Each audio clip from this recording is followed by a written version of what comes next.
Check in with my guys, the Tradacaster, Alex Rotaros in here, JD Sports Talk in here, Sunday Pod, and for the Sunday Pod, we're gonna do weekly Knicks recaps. We're gonna go around the league, touch on some of the hot topics around the league, and then take your questions. We have a mailbag going around on Twitter.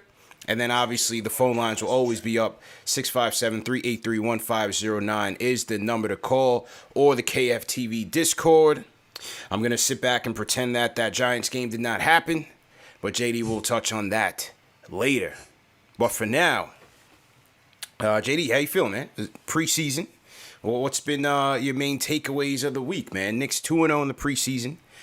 Blowout wins over the Pacers and the Wizards, respectively. What's been your main takeaways? Well, happy to be here, and salute to everyone in the chat. Alex, CP, hoping we have a great show tonight. And the first two games have been a positive development for the Knicks. Starting off with us having the opportunity to see some of the new players with Kemba Walker and Evan Fournier.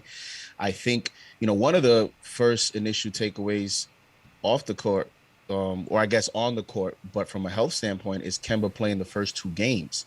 Mm-hmm. I think that's an encouraging sign, being that, a lot of times you see players coming off injury, they go to a new team and, they get immediate management.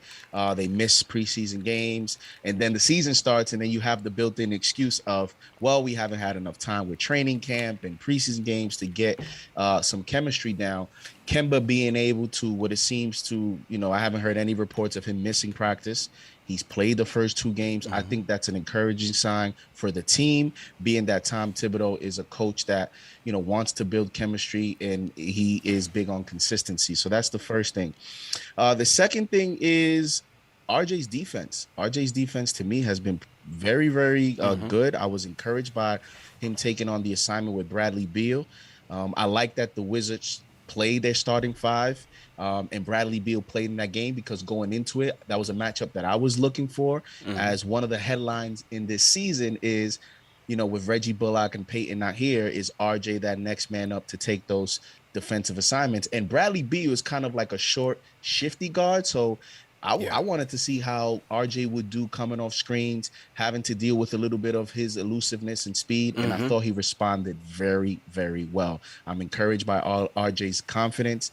The way he's shooting the three, CP, it looks like, last year's, I mean, it's preseason, but just because it's preseason doesn't mean that, what you see in preseason won't translate to the regular season. Him being able to still shoot that three ball is a very good sign to me that last year wasn't a fluke, because I'm thinking teams that defend the Knicks, when you look at that starting five, Kemba has the respect of the NBA players. Mm-hmm. Fournier has the respect for shooting the three. Teams may cheat a little bit and let RJ shoot those perimeter threes so that he proves that he is now a consistent, legitimate shooter. And I think he is trending that way. So those are some of the, among many others, because it's been two blowouts. Yeah. You could go around, you could talk about every player and talk about positives. But to me, I was looking at the starting five. I was looking at Kemba as the newcomer and RJ as that player that we're looking to take the next step, in this season. Yeah, I agree with you, man. The battle with Beal last night was cool to see, because, like you said, he made him work. He was chasing him around those screens. He had a nice sequence. I believe it was in the second half of the game where Beal was trying to shake and bake and was trying to back him down, and RJ was not relenting one bit. And then Kemba came in, tried to bail him out, and picked up a dumb foul. But overall, I thought RJ's defense on Beal was solid, and it's going to be important. It's going to be very important for this team, his individual defense and his team defense. But, even with the rookie struggles, he was always a plus defender. I think even in his rookie year, you never really looked at him like, as a liability on the defensive end. And then last year, he took it up a notch. And I think this year, it'll also carry over. He's definitely looked like he's filling out. He's gotten bigger. We'll see again against some of the quicker wings how he fares there. But I think the defense was definitely on point. I thought his passing was on point, especially last night. Made a couple of nice cross court passes. I think he finished with about 3 dimes last night, so I thought his passing was definitely on display. So good playmaking there. And then, as you said, with the shot, it's going to continue to carry over from last year because I think the mechanics have improved. If you read that article from Vorkanoff in The Athletic when they said that it was Fizdale that tweaked RJ's shot in his rookie year, and then him and Drew Hanlon went back to the drawing board, went back to what they know, and then last year we saw the uptick. I think it'll be the same thing this year. I think the mechanics have improved. He's starting to step into his threes with a lot more rhythm, so I think he's going to be, and he's putting in the work, as Tibbs said. He's in there every night. He's on the shooting machine. He's doing the shooting drills, and so I think that's definitely going to translate. And real quick, as you mentioned that you always thought that he was a solid defender, I did too.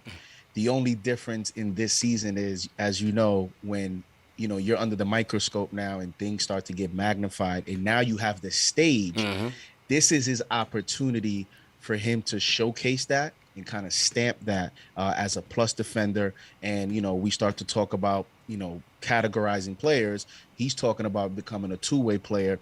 He's going to have the stage this season because I think, not only will the media focus on him on the defensive end, I think the fans and even mainstream, this is his opportunity. His going into it, it's a storyline.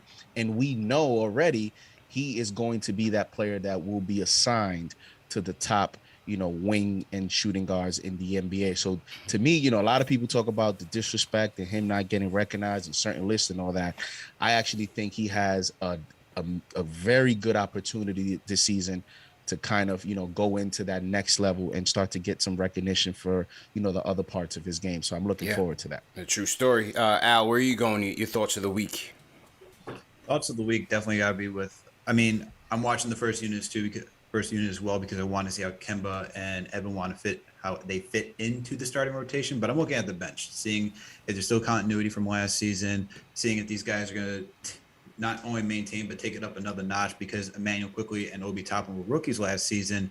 And with another year under the belt, actually having an off season, actually having a training camp, actually having a summer league to go play, are these guys going to take that step forward? And we're going to see more of, I guess, the higher production out of them. And so far, they look to be trending up that way, right? Mm-hmm. We can talk about Obi Toppin, who I'm very impressed with. He looks more confident, more calm, more feels comfortable in his body when he's on the court. We saw him last night. We talked about him last night. CP, he had 13 points, filled up the stat sheet, had 8 boards, 1 assist, 1 steal, 2 blocks.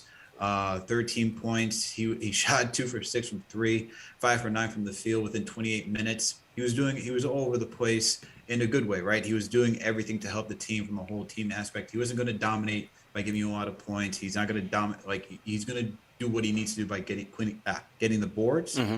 And he's done that so far for the first 2 games. And then going to Emmanuel Quickley, we see Emmanuel Quickley's playmaking take it up to another notch, right? He's not necessarily the facilitator, the whole playmaker, or just the floor general that you want out of they would get out of Chris Paul. But right now, what he's doing, he's keeping that dribble alive. Mm-hmm. He's looking for guys on the perimeter. He's finding guys in the paint. He's getting those outlet passes, and he's still looking for his own. He's learning that balance. It's a difficult balance of knowing when to attack and when to distribute, but he's doing a really good job so far. And I think with having those two take another level up, you see D Rose last night was just smooth as butter, got a quiet 15, just really playing the same game that he was last season. Mm-hmm. You also have Alec Burks, even though he wasn't doing much last night, he was still playing solid defense. We know Burks, it could be streaky. He can be hot one night, he could be cold another night. But as long as he's giving you the defensive effort and not letting guys get past him, that's fine as well. And then you have Jericho Sims, who's, he's still raw, but he's showing a lot of good stuff as well. So maybe he can get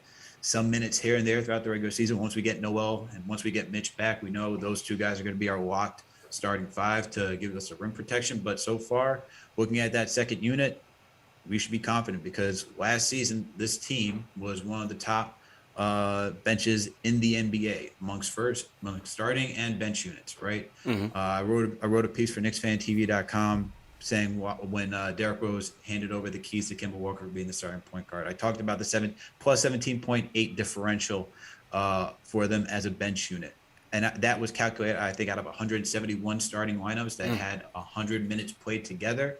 And with that, they rank between 35 to 40 in the NBA. So, and that's just a bench unit. That's amongst other starting units. So if you can get that, if that was last year's production and they can just add on to that, this bench unit is going to be very potent. We're not going to be behind because the starting unit looks really good. They look like they look like they're gelled together. And we discussed this last night. They're not even fully gelled together. But if we don't have to be playing from behind like we had with last year, whether it was Alfred Payne at starting point guard, and even Reggie Bullock, because Reggie couldn't put on the floor like Evan Fournier and do the playmaking, we're going to be in games from the get-go. And then the second unit can come in and just add on top of that and take advantage of other bench units. I'm pretty high about this team, man. I'm pretty high. I'm not with JD yet over the 50. Yeah, Al was ready to jump out. Al was ready to jump last night, JD. I don't know if you were listening. Al was ready, man. He was ready to jump out the window, man. I heard him a few times. He was close. But I mean, I listened to Alex, and I watched the show last night. And I watched the first show against the Pacers with Ash and CK, and I listened to you guys, and to me it seems like you guys are just scared. You don't want to. It's like you're making all these great points, and I'm like, so CP, you're at 46. I think Alex yesterday said he went up to 48. Was it 48? You said. Yeah, I'm still going 48. up to. I'm still 48. I'm He's like, at it's 48. just too. I mean, CP, I said I won't ask you, so I'm not going to ask you tonight. You have 10 days. I will ask you on October 20th on the pregame show. You'll have your opportunity to change your prediction. And that's why when I was talking about my points, one of my, I talked about Kemba because I'm looking at it from a 50 burger standpoint. In order for us to make that happen, Kemba, I think, has to be healthy. But, to Alex's point, that's another key point in order for them to get to that 48 or 50 range is the bench. And when you look at the bench, you talk about Derrick Rose, I think you can pretty much certainly expect double-digit points per game from him. Yeah. I think you can pretty much expect that from Quickly if he's getting the minutes he's going to get. And then Burks. That's three guys that on any given night not only can give you double-digit points, but any of those three can explode above double digits to the high teens to 20 points on any given night, and they're dangerous, man. I mean, this team, Noel is not playing, and Sims is coming up, and he's playing well. Like when you look at the depth of this team for an 82 game season, I just don't see how this team, if healthy, doesn't push for that 50 win team. So I'm hoping you guys could change up a little bit here soon. Hey, look, all right, look, I'm staying at 46, man. I'm staying at 46. I gotta keep it a little bit conservative, man. That's just me. I just gotta hedge my bets a little bit, JD. I can't jump all the way. So I'm going 46. Okay. It's not too far from 50. But it ain't too far from 40 either. You just never know, man. Chemistry has to play a factor. You got a couple new faces in here. You have we got to see how the defense overall fares over 82 game season. Injuries, the health is a concern. It's a concern. We just saw last night D-Rose tweaked his ankle a little bit. Didn't look too serious. But it was still a moment where you just you held your breath for a hot second. So I just got to see how all that pans out. So I'm going with 46. What do you guys think in the chat? Throw your numbers in the chat. Let's see where you guys are at. I'm seeing about the same. Chuck texted me today. I think he's around 46, 48 mark. So I think I'm in the ballpark, man. It's cool. I think we still got that little bit of hesitancy from the fans. You know how it is, CP. Is like we can't believe it. We're gonna. This 2 years in a row we're gonna make the playoffs. Yeah. Is this 2 years in a row we're gonna be a 4 seed? Is this 2 years? You know what I mean? Like, is this really changing? There's too much positive, man. It's too much positive, JD. I just gotta knock us down a peg. It's just a little bit, man. It's too much. It's too much good things going on with this team right now, bro. And it's really the injuries, man. It's really the injuries because we're talking about Kemba, we're talking about D Rose, we're talking about Mitch, we're talking about Nerlens Noel. We're talking about guys who are known to get injured. Mm-hmm. So we have to have a really good season. That's right. These guys stay healthy. Like and you keep saying it, JD. You keep pointing it onto health. Like you keep emphasizing the health, right. and that's really the thing. Like and with the talent in the East too. Like I'm trying to put those two things together. Those two things are going to collide. Yeah, and so I got to stick with 48. I'm ready to jump out the window, though. I'm ready. Well, let me tell you something. I'm ready to jump out the window. I will gladly jump out the window. Look, if this team gets over 50, I'll be outside, like just diving head first, man. Ready to I'll tell you go. that right now. Ready to go, man. I was very very impressed with Jericho Sims, man. Let me tell you, I really was impressed. He didn't do anything crazy in terms of statistics, but he's grabbing double-digit rebounds. I mean, we're talking about, and I get it. And once you're in the NBA, it's like nobody's looking at, draft selection and what pick you were drafted at. But I do put stock into that, at least for a rookie season. So in other words, him being a rookie, being able to continue to build off his summer league. Because first it was in summer league, we were impressed. Now you're in preseason games. I know it's preseason, but it's not like, you're in preseason playing against third stringers. Like you're playing against your first and second team players of these teams. You saw last game, he was matched up against Harrell. Sabonis played the first game. So now the competition and level of caliber of players goes up exponentially from summer league. And for him to still show the ability to still remain physical, to still be an athletic force in the paint, right? And you see when he sets those screens, man, Kemba is happy. A lot of these guards have so much spacing because he reminds me a lot of Dwight Howard in terms of his physique. And being able to set and being able to set those things. Now, I know the last game he had some technique stuff, but that's still a positive to me, CP, because when Tibbs is screaming at him off a timeout, and one of the timeouts Tibbs had his hands up, that's just technique work, which means that's something that's going to improve.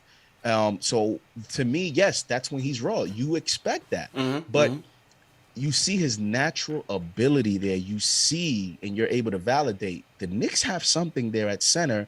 And when you foresee the future, they have some decisions to make in the future with Mitch. And I think that's why all this stuff, I think is a positive for Mitch too, because it should motivate Mitchell Robinson to want to play well. And in the front office, you talk about building assets. You talk about building a solid foundation, a good situation.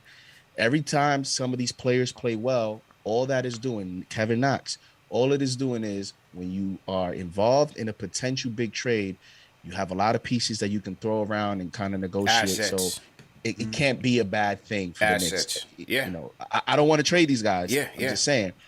But in all phases, from a player standpoint and from a front office standpoint, seeing some of these young players play well. Grimes comes in and immediately makes a three. Two threes. I know that might seem minute from to some players because it's garbage time to some fans, but that's big, man. These players the Knicks drafted early on seem to show an ability that when they are given an opportunity, they're going to be ready to contribute immediately. And that's a positive for this culture. It's the culture. The culture's been on display. Player development. It all ties into it. And I think, as you mentioned with the young players, they have to be assets to this team, whether it's helping us win or helping us get better players. You know what I'm saying? So either way, it's a benefit to this team. They have to turn into assets. And I think part of that is having the proper veterans, having Derrick Rose, having Taj in there, being coaches on the floor. And then, just having that commitment to excellence. They brought in quality locker room guys, gym rats, guys that are there working. You heard RJ in some of the press conferences talking about, from top to bottom, there's people in this organization that are there putting in the work, putting in late nights, whether it's Tibbs, the video coordinators, or even RJ himself. So I think that's overall a good sign. My observations for this week, obviously, you're looking at Kemba and Fournier, the two newest additions, and the impact that they're going to have on this offense. Again, preseason very early, but clearly from the spacing, clearly from what they bring from shot creating and playmaking, it's going to open things up on this offense. I'm going to play a quote from Tibbs in terms of how he felt about the increase in three-point shooting. But, it's clear as day in these first two games that, the additions of these two guys, they're automatically going to raise their three-point attempts because they're going to create, they're going to play make, and we're going to get more quality threes because they're also pushing the tempo. And I had the Court Vision episode with Tommy D when we talked about Kemba and Fournier and just being able to get out there and transition. And you saw that in the first two games. And they're getting those threes out in transition as well.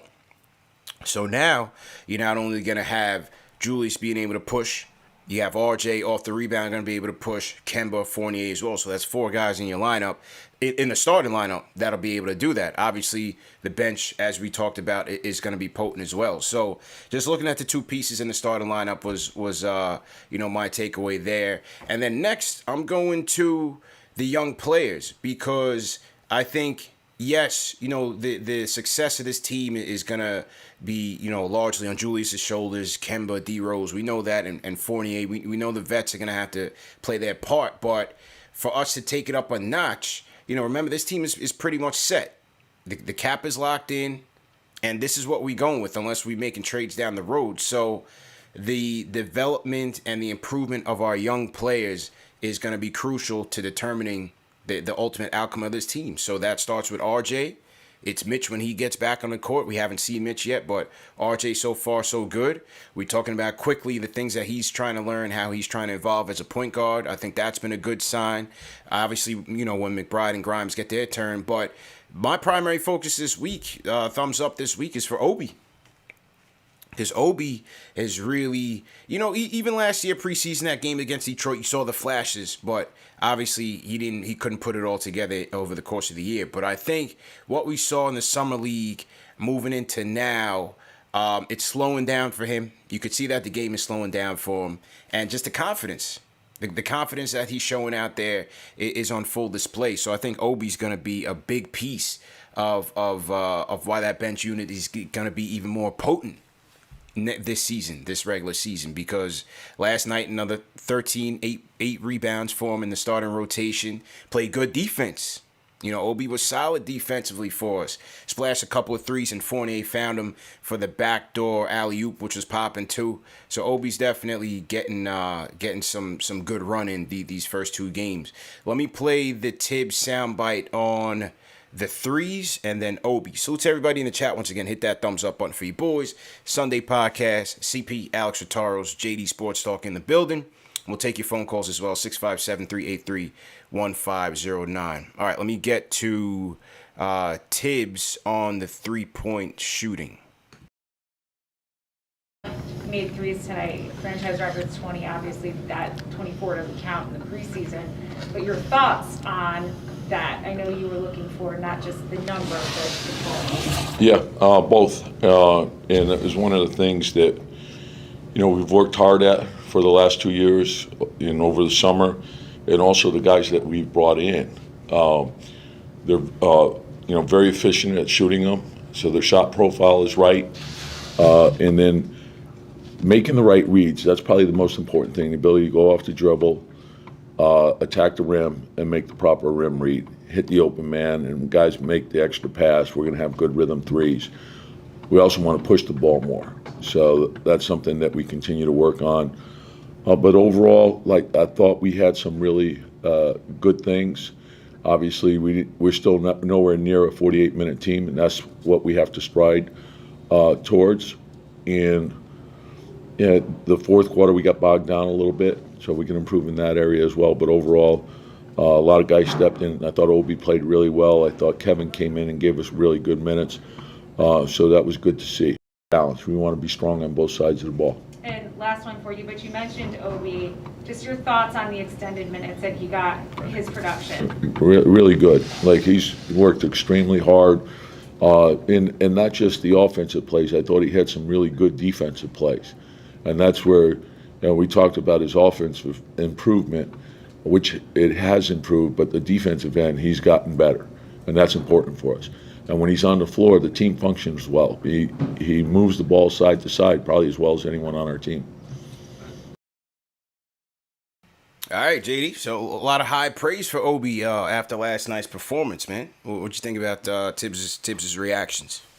Well, first, I was smiling and laughing a little bit because I like how they've played very well in preseason, pretty much 2 blowouts, and Tibbs says we're nowhere near a 48-minute team yet. Yeah, facts. And I think you've seen some of that. And the thing about Tibbs is not just media rhetoric. You see it in the second quarter of a preseason game. He's calling a timeout. He's cursing players out. So, but in regards to Obi, listen, I think again, Tibbs is not someone that just gives this much praise on a player, not only saying positive things about Obi's play, but identifying and pointing out the defensive side of the basketball court. In the past, we haven't heard those things from Tibbs. If, in fact, we've heard a lot of Tibbs saying that that's where he needs to improve. So Tibbs saying that tells you that, aside from us on the outside evaluating it on TV, he's done it in practice and he's doing it. He's showing it to the coaching staff, because Tibbs is saying that, he's made a lot of progress. And when he's on the court, the team is functioning well. He talked about his passing. That one play that a lot of people, were showing on Twitter where you saw like 8-9 passes. It went all over the court. Obi was the one that started, that play, and his confidence, I think, as you pointed out, is the biggest thing, because he's still athletic. He still, jumps out at you on TV, but he's slightly more controlled. Yeah. Which means he's under control. That the game is starting to slow down for him. And now he's starting to understand basketball. And for the people saying that, what does that mean? What it means is you're starting to understand where you need to be on the court. Right. What's your assignment? What's your rotation? Where the pass should go first? Where you should go after you pass the ball? What type of screens you should set? When you should set it? Like, all these things are starting to fall into place for him. Tibbs had mentioned, like, I understand he's a rookie, and I understand, you guys are saying he's 24, so I guess he should be an all-star already, but he's still a rookie. It's the same thing. You go to a job. It don't matter how old are you. You could be 40 years old going to a new job.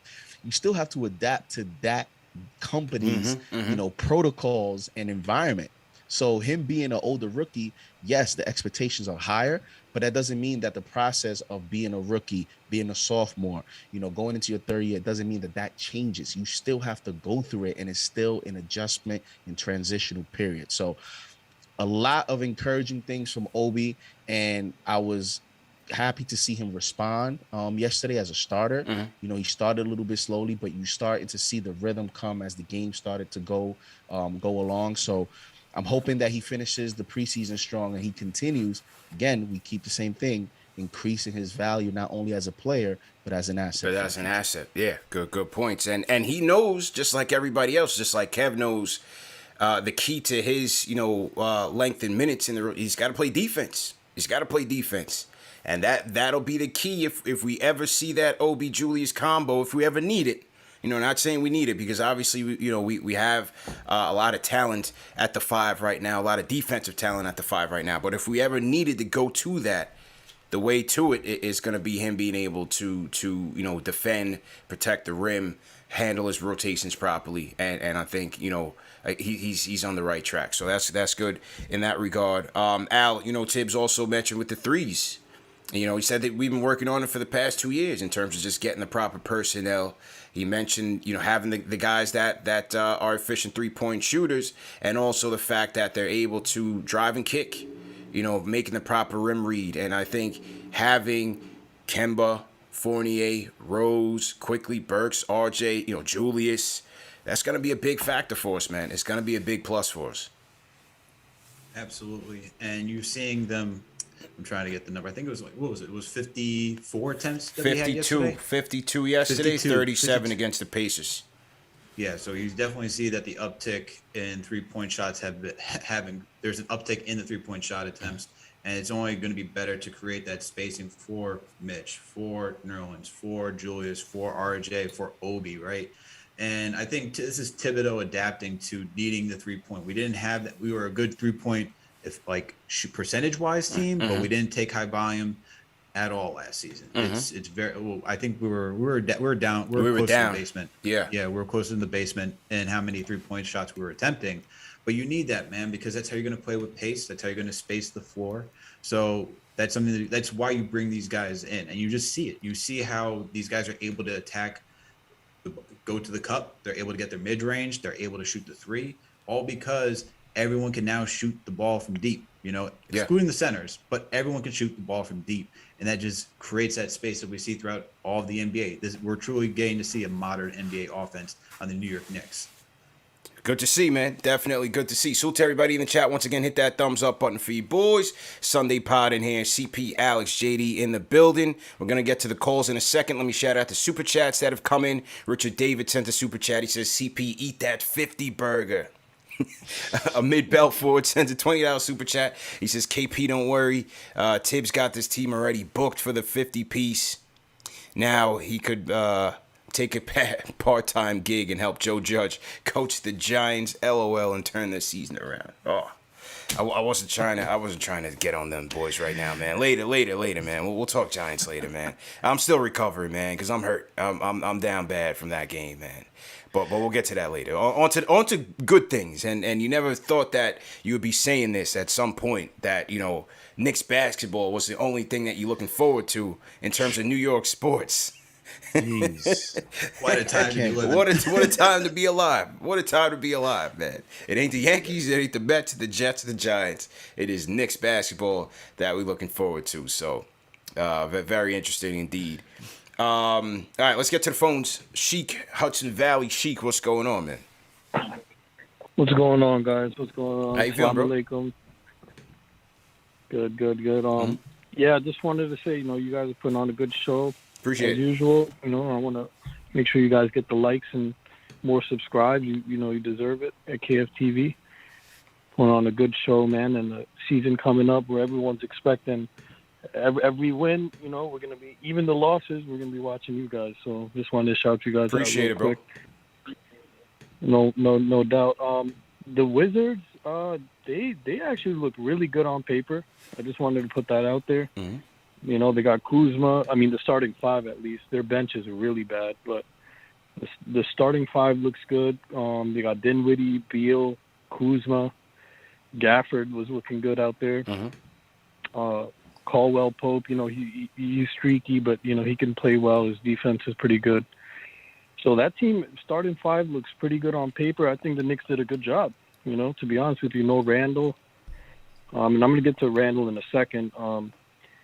But yeah, the Knicks are looking good. The 3-point barrage is, I'm liking it. I like how Tibbs is implementing the 3-point barrage here. Mm-hmm. Burks, my man Birkenbag, he needs to step it up a little bit, but he's just, I guess he's just getting his feet wet a little bit with the new bench. I mean, with the new team and everything. But Birkenbag, I think he's gonna get back to it. CP, that's our guy. That's our guy, man. for the fourth quarter. Yeah. But I have confidence in him. He'll get back into it. But yeah, back to Randall not playing. Randall's a great player. I love him. But when you look at it, without Randall, the team is just spreading the ball. I'm not saying he slows down the offense. Yeah. But you could tell the first game when they played with the Pacers, Randall was, there was some points where you could tell, he wanted to hold the ball. And I don't know if you noticed it, but then he was like, "Oh no, shit, let me pass it again." Mm-hmm. So it's like I noticed that little bit of. So we just want Randall to really be a team player this year, meaning that he might not score all the points he did last year. He might not get all the rebounds like he did last year. Yeah. But I think he can still be a great asset, but he just has to stop thinking about, scoring too much at this point, because right now we got a lot of good. Got to trust the depth. In terms of when. Definitely got to trust the depth, man, and appreciate the call. You look, Randall was a tremendous playmaker for us last year, man. Tremendous. You look at his assist to usage ratio last year, he was one of the best in the league, one of the best big men in the league in terms of passing. But to Sheik's point, fellas, that's going to be part of the adjustment. Part of the chemistry is just trusting Kemba, trusting Fournier more, because they too are going to be able to make plays and score for themselves. So it's not Bullock and Peyton. So Julius's adjustment is going to be a key factor in determining how successful this team is going to be as well. Absolutely. And, we had, like we talked about last night, CP, like in Bondi's article, you see Evan Fournier pointing out that he's still trying to get in rhythm with Randall. Randall's trying to get in rhythm with him, and that's not just for them two. It's throughout the entire team. The starting unit has two major new pieces at the point guard and at the wing. So they have to get accustomed to how RJ and how Julius plays. And once Mitch gets back, and Mitch hasn't played since last season when we played against the Wizards, so it's a lot of new faces for them to get used to, and it's a new play style that Randall and RJ have to get used to as well, because now they're getting playmaking. They're getting the ball swung to them. They're going to have to, new two-man game, whether it's Randall and Fournier. You're going to see a two-man game probably with RJ and Kemba. These guys got to get used to it and get the mismatches and figure out where each other's spacing is on the floor, where they're going to be on the floor at all times, what side of the floor. So it's going to be a lot for them to get together. But the good thing is that through preseason in these blowouts, it looks like they've taken it up another level, right? Looks like they're getting close to it. So I don't know how far it is. It'll be interesting to see what mid-season form for these guys will look like, because then they'll be in rhythm. You'll see that the spacing is just going to come more fluid. And if the ball is whipping around like that last night and even the game prior, it's going to be really intriguing to see what mid-season form looks like. I mean, with Randall, I'm not concerned at all about, the how he's going to mesh with, with the new players and, with the improved roster, being that, some of those new players with Kemba and Fournier are players that take shots. They're going to need shots to contribute offensively. And, obviously one of the first questions is, how does that contribute to Randall's offensive production? And, I think he's going to have a lot of games like he had against the Pacers where everything's rolling, and then you look up on the box and you're like, how did he get 20 points? I didn't see that. I didn't see those 20. It was a quiet 20-9. And so, when you look at how that game transpired, you saw it was within the offense. And I think, that's what Knicks fans are going to want to see is, we don't really care about the stats as long as what they produce is within the offense. And that is the objective this season because of the players you got. And with Kemba, a lot of these point guards around the NBA, they're like little alphas, right? They're scoring guards and they're volume players. But the thing with Kemba, although he's a volume scoring point guard, he's also an unselfish player. And so I'm not concerned about him getting, his shots, him, developing chemistry with the players. I think it'll flow. And with Randall, to be honest, if you have to ask me what's my biggest, quote unquote concern for Randall this season, is just the mental aspect of the game. Being that he had that rough playoffs with the Hawks. What I personally want to see is, him having another productive season. But for me, with Randall, I'm just waiting for the playoffs. And see, that's all. I'm not going to put too much stock into these, he's going to have ups and downs.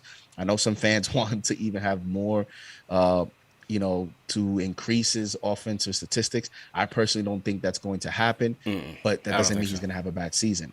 I think he could, just like RJ, he could have a slight downtick in some of his stats and have a better season than last year. Right. Just because we have so many players, so many options now.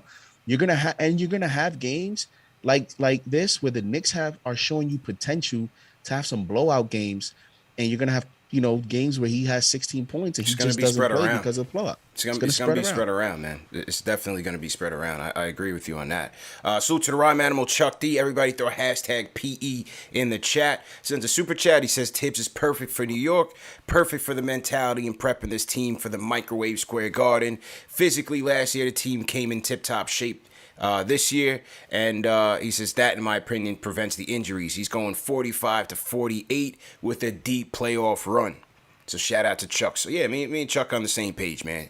45-48 is where he's at. You know what I'm saying? Back to the phones. So let's get some more people in here. Icewater's up next. Icewater, what's good? Hey, CP, what's going on? How you feeling, man? Everybody? All right. I just want to make it clear. I'm the first one that said Knicks won a 150 game. Ooh, okay. All right.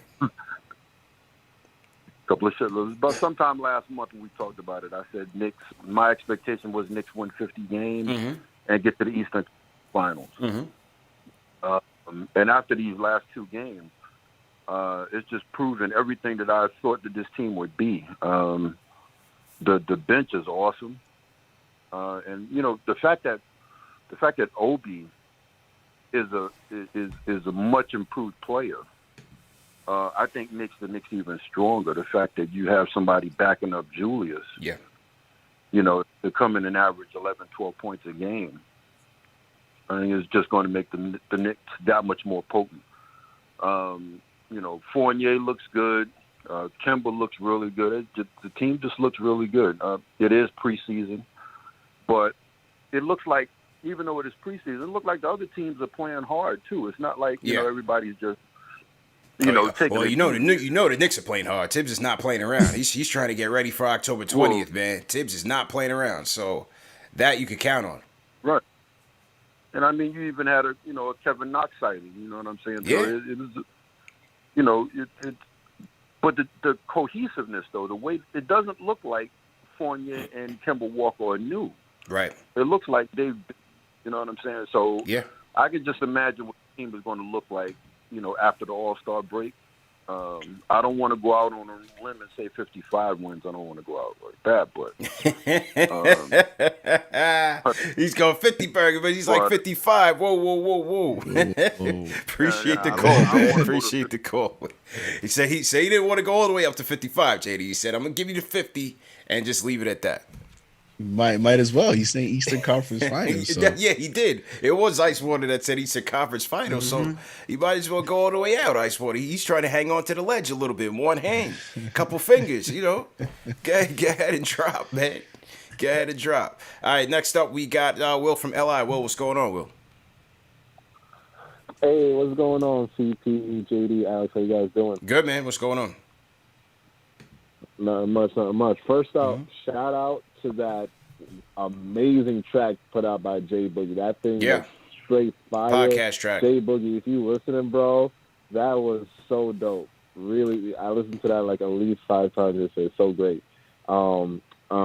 Everybody hit that like button, hit that subscribe, because CP, you just out here putting out that content, man. It's facts. Sunday pod, man. We got to talk about it. Absolutely.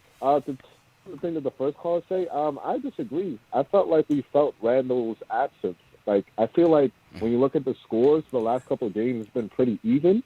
So I'm not really worried about us scoring. I'm more worried about the defense, and I trust Randall's defense way more than Obi's at the moment. And I feel like Obi plays better with Rose anyway in that second unit. So, if Obi does make that step up, that's great. But I really like him in right where he is. But either way, JD, I'm officially coming over. We're going to go ahead and get this 50 burger because Let's I go. believe, Let's man, go. Because this is what I say. It's like, this is sustainable. Like, when you look at the minutes, nobody's really asked to do so much. Everybody just got to do what they normally do. If somebody's slacking, either Fournier can hit a 30-pointer. You already know that RJ can get that. Julius, Kemba, I just feel like it's sustainable. Knock on wood, no injuries. But if we're sustainable, I don't think that we're good. I think we should be good. The only thing I'm worried about is the 5. Is I don't want to go up against Joel Embiid and Taj Gibson is the one that has to beat at the 5 or something like that. So I really need to see what Mitch is looking like when he comes back. But either way, that was basically it. I will be at the game on Wednesday. To see Cade and see what he's doing, and I will be at the home opener. So either way, I'll see you guys and keep up the great content, man. Take care. No doubt, bro. Call in on Wednesday. Give us a report, man. Let us know what you think in person, bro. Appreciate the call, Will. Absolutely. Let's hear from Daniel from Jersey. Daniel, what's going on? Okay, wow. What's good, my dude? How you feeling? Been a minute. Oh, it's been so long, bro. It's been so long. Oh, dude, it's like crack. I need another game. Right now. Oh, I haven't seen that many threes go inside the rim since the 12-13 Knicks tape season. Oh my God. That's a fact, yo. That is a fact, man. That is a fact. Oh, this team gives me major Knicks tape vibes, and not because they're all old and on the way out. No, they can hit that three, CP. They can hit that 3. Mm-hmm. Like I'm looking at them like 95% of the time. 4 out of the 5 guys is guaranteed to hit over 37% this season. I actually think they can rank among the top 3 in 3-point percentage this season. Yeah. Not if they shoot that many though, but they could get in the top 3 in 3-pointers made. If they really want to be shooting 53s a game, I'm all for that. Go ahead, like lock teams up to 105 points or less every night, and then like blow them out by scoring 125 on 23s made. But no, I do get a lot of Knicks tape vibes from this, and that team was really revolutionary. They were kind of like the Warriors before the Warriors. Now, never with like the success or anything, but just with like how many threes a game they took with Melo and JR. Yeah, with Woodson. Mm-hmm. And Shump was getting it in. Hell, like even before the Knicks were decent 3-point shooting team. Like I remember, like when I first started watching, like I remember Tony Douglas went off for 10 threes one game. I was like, yo, what the hell? Like he was rocking the green sneakers. Like, it was something that I hadn't seen in years. Like it's like this inner kid in me is just suddenly coming back, and it's been slowly unlocked since the beginning of last year. It's like, it's gonna be a great year, man. It's like crack, man. It's like crack. He said it's like crack. Appreciate the call. Look, it's gonna be an exciting year, man. There's no way around it. You know, this team is deep. You gotta respect them. It's gonna be spread around in that box score every night. Different guys can get you in double figures. You're gonna have at least eight guys that can get you quality double-digit points on any night. So it's gonna be a good run, man. Definitely looking forward to it and seeing how we fare. So to everybody in the chat, once again, hit that thumbs up button for you boys. Sunday night pod, CP, JD, Alex Ratarsa, Stratocaster in the building. Always remember, people, that KnicksFanTV is presented by Manscaped, the #1 men's grooming tool below the waist. Fellas, you know we are in the middle of the fall season. The leaves are falling, the pumpkins are out, and my guys at Manscaped want to make sure that you don't carve up your pumpkins in the wrong way, if you know what I'm saying. So that's why you got to go out and get that Lawnmower 4.0, the Ferrari of ball trimmers, fellas. Comes with a nice aerodynamic design, skin-safe custom ceramic blade technology, so you cut down on those nicks. Waterproof, so you can do it in the shower. Comes with the LED spotlight, man. So you can do it in the dark, whatever you're into. But also, you make sure you don't miss a spot with this LED spotlight. So, really cool features there. And as usual, man, they take care of us. Go to manscaped.com and enter promo code KFTV to get 20% off plus free shipping. It's a great deal. They also have a lot of gift packages for you. So, a lot of great products there at manscaped.com. #1 men's grooming tool below the waist. And no testimonials. Remember, no testimonials. Just go out and get it. I trust that you'll enjoy it, but no testimonials, man. All right, fellas, how we looking here? All right, looking good so far. 48 minutes in. So let's take another call, and then we'll go around the league, and then we'll finish up with calls, man. So let's hear from Cynthia from Long Island. Cynthia, what's going on? Hey guys, how are you? Salute, 3 capital S's. Cynthia, what's going on? That's a nice little tribute to Jay Boogie. Yeah, of course. Yesterday. Yeah. Very, very nice. Very, very nice. But salute Alex, salute JD, salute CP. Miss you guys. But listen, I agree with what everybody's saying. The team is looking great. Mm-hmm. My worry and my question, and Alex touched upon it last night a bit, is, when we're asking about, okay, which players got the most improve, who's got the most to prove, I'm turning the tables and saying I'm looking at Tibbs, because I feel like Tibbs was outcoached, by what's his name, the Nate McMillan. Coach. Nate McMillan. Yeah, I feel that he was outcoached by him, and Alex, you mentioned a little bit, how much is he going to trust the young guys to turn them in and turn out, but also strategic-wise, can Tibbs, what did he take? What's his takeaways, and what is he going to do to try to outcoach the other coaches? And what do you guys have to say? And love you all, guys, and I'll hang up and listen. Appreciate all the support, Cynthia. Never misses a show. You're welcome. Always appreciate it. Cynthia always holding us down, man. Always holding us down. So I think, look, with the Hawks series, I think obviously a lot of people were looking for those adjustments, in particular going small against Capella, trying to make him work. Noel was a non-factor, and Capella really didn't have to move away from playing that shadow position and just following Julius Randle all over the place. We got mauled on the boards, as we expected going into that series. We knew we were going to lose the rebound battle to him, but we were looking for Tibbs to make those adjustments. We heard from Tibbs during media day why he didn't go with Julius and Obi more. Rim protection. Didn't like it defensively, and that's going to be the key, again, to seeing those two play together. But I also think, fellas, I think, again, yes, people look at what Ty Lue did against Utah, exposing Gobert and going Batum at the 5. I also think from a personnel standpoint, the Hawks were just better. And when you look down that Knick bench, there was nobody that, Tibbs could have really went to that you were going to say, all right, this guy is really going to help us turn the tides in the series. I didn't see that, man. Even with the healthy Mitch, even if you went, try to go Obi Smobile, I think the Hawks were just overall, top to bottom, a better team, a hotter team. And yes, McMillan coached it very well, executed the game plan perfectly. But we didn't have the horses. And so I thought that was, that's just my opinion on how that series turned out. Yeah, for sure. I agree with that. If we had this team that we have now, and granted, we haven't seen the regular season yet, but the way they've been playing, if we had this team for the playoffs last year and we lost, I think there would be more of a discussion whether it was Tom Thibodeau getting out-coached, because we have the depth and we have the talent now. But if we had Mitch, I think it's a 7-game series, because I think he's better suited to take on Capella. I think Nerlens Noel was playing with an injury after the first game. Julius Randle, you already mentioned it, CP, that he was double teamed. He was our only offense throughout most of the season. Sure, we had the bench unit that could help. You had Quickly, Burks, Rose, all those guys that could get hot in the night. And we had Derrick Rose carrying us through this playoff series. But we were just outclassed. They had so much talent. I mean, besides Trae Young, they have Hunter, Herter, Capella. You keep going down. You got Collins. There's just so many guys. You had Bogey on that team. There's just so many guys that they were able to go to.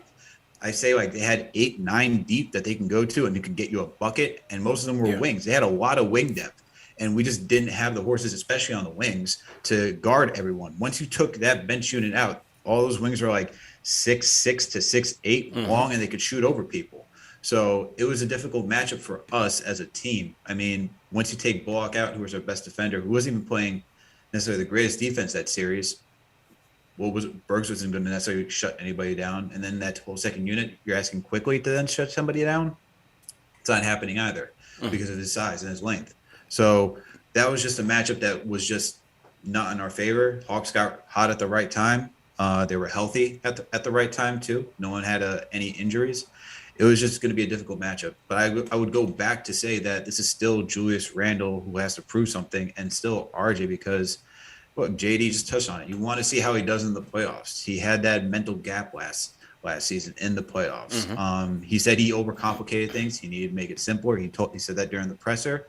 Let's see that come to fruition. He is still the face of this team. He's still that guy. The game's going to run through him on this team. So he's going to have to come back and step up and play big, especially in the playoffs. And like I said last night, it can't just be a competitive first round. He has to go past the first round to show that he's really improved and he's learned from last season. Fine, first time in the playoffs. You haven't had playoff experience. This was your first time. Okay, fine. You got the experience now. Not everyone is like the Atlanta Hawks that comes in and is ready to go and gets you to the Eastern Conference Final. That's very rare. Most of these young teams take time. Look, you have the Sacramento Kings who are close to making a playoff appearance, and they still can't get there. And you have other young teams who are just not capable of it. We could talk about the Philadelphia 76ers, trust the process, and you have Ben Simmons and Joel Embiid who can't get out of the second round. Yeah. So, I give Julius Randle props for the season that he had, for turning it around and coming up big and being the guy for this team, because it was pretty 2 seasons ago. But I'll give him some leeway, saying, hey, this is your first time in the playoffs. Playoffs is different, and you're legitimately the only guy. There was no one in that starting unit that could play make and also create their own shot. Reggie's not going to put it on the floor, get you some step back three. Alfred's not that guy. Well, we went to RJ was Rose, a very good- give credit, Yeah. Rose did, Yeah. but we just didn't have the horses down the bench, man. We just didn't have it. But no, for sure, and that was it. It was Rose carried us. Like, Yeah. that was it. So you only had Rose, and then Randall also wasn't there. So, but who else is going to do that? You need more than just one guy though in the starting unit. That's all I'm saying. Yeah, fair takes. JD on Tibbs. It all sounds good, but this season, expectations, and and the thing is, that's sometimes, the dilemma of playing in New York, playing in the big markets, is once you show the fan base, a good product, a competitive product, everyone's always looking for the next step. And so, he had, I guess, he had some, I don't want to say excuses, he had some realities last season, because as you guys mentioned, we just didn't have the depth to, counter some of the injuries or, just the weaknesses that we had. And then we're playing an ultra talented Hawks team. But this season we do. And so with that comes higher expectations. With that comes, a bigger microscope. And when the time comes and as the season goes along, you're going to want to see some creativity when you're facing a team that's also doing the same thing, because that type of quasi-zone defense that Nate McMillan played against Randall, guess what? That's not a defense that the Hawks were playing throughout the season. Right, that's right. something that he adjusted to in that series. Yeah. So, when fans and, analysts see that, that's why they want to hold Tibbs accountable to, let's see what you do. Let's see if you go Tyronn Lue and you go small ball and you win some games you're not supposed to. Let's see if you go Doc Rivers and you play Shake Milton and you get a lightning rod and you win a game. Like these type of moves, I get it. The rotation is set, and you, in a perfect world, you want it to be that. You want to get to the playoffs. You want to play the same 9-10 man rotation. But the realities of the NBA playoffs, when a team is game planning for you for a 7-game series, you have to make some adjustments. You're going to have to make some changes. You might have to take a risk or two. And I think part of some of the fans that hold them accountable, they're probably hard on Tibbs because of the whole Peyton thing. Me personally, I just think that when you see Tibbs, the fans wanted him to make that change all last year. And because he didn't, he kind of gets, put into that space of he doesn't make adjustments, because how did he not see Elfrid Payton couldn't be a starter? Why did he not bench him? So it's one of those unfortunate things. Tibbs is a consistent coach. He believes in consistency. He believes in a set rotation. I agree with those philosophies and those principles. At the same time, you play the Hawks again this playoffs, he doesn't have those excuses, CP, and he's gonna have to. We're gonna have to show some real progress. But you're coming in with the horses. You're coming in with better players. So, I think that ultimately the players have to be the ones that are out there executing. And we went the Hawks model, so to speak. Not necessarily the Hawks model, but we brought in more shot creators. They said it during the press conference. We wanted more shot creators. We wanted more playmakers. And so they have it. So now we got to shoot the fair one with the Hawks again. Wipe the floor with them. And that's that. You know what I'm saying? I know, but the thing is, I definitely agree with you. Obviously, in the playoffs in 7-game series, you have to make adjustments. I think there also is a certain point within a series where you've seen everybody's seen each other's hands, and at the end of the day, your horses got to go out there and get the job done. Yes, Tibbs is stubborn, but for the 11th most winningest coach in the league, it's kind of hard. I can't see him, taking those type of gambles or risks that you alluded to, because when you're stuck in your ways, you're stuck in your ways. Yeah, so his ways are good. His ways are very productive, and they're gonna give him wins. He's gonna produce well during the season. It's just in those kind of situations, you want to see a little bit of flexibility and see and sometimes you don't have to. Like sometimes you have a matchup that's just so favorable to you that you don't even need to make drastic adjustments or drastic rotational changes or substitution patterns. But this league is going into a lot of parity. We went over some of these standings predictions, and after the top 3 teams, you kind of don't even know where it's going to go. So, he's gonna end up. The moment always finds you, and he'll have an opportunity to showcase his ability to coach in the playoffs this season. No question. And Go ahead, Al.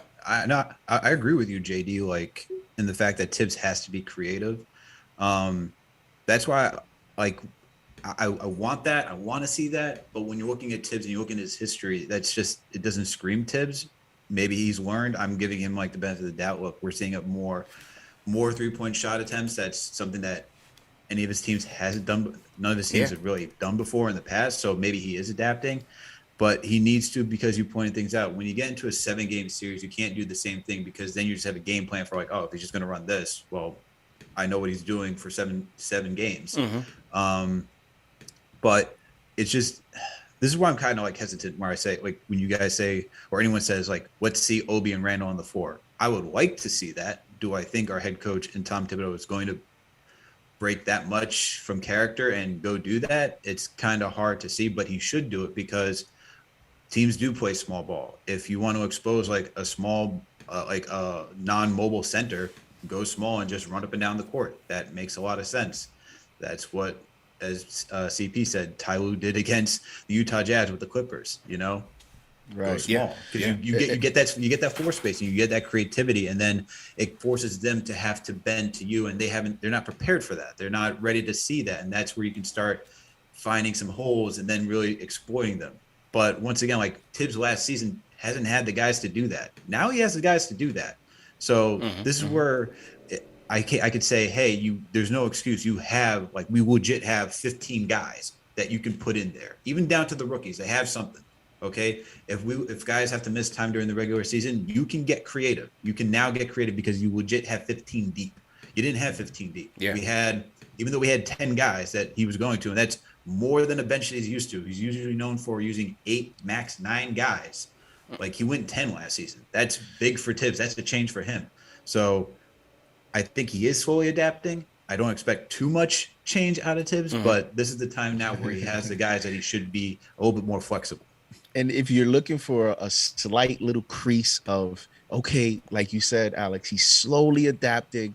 If we want to look at some signs that maybe, just maybe, Tom Thibodeau has a pulse in being able to adapt, is I think some of these threes, right? Like, he's coming into the season saying we want to shoot more threes, early on in the first 2 preseason games, I mean, this team shot 50-something threes. Tom Thibodeau has to 24, 52, and 11 37 in the Pacers series. Yeah, you have to be okay with being able to play that brand of basketball. If the Knicks are, in fact, going to shoot that many threes, not 50, but they're going to be in the 37 to 40 range, as Rose mentioned that they're shooting for.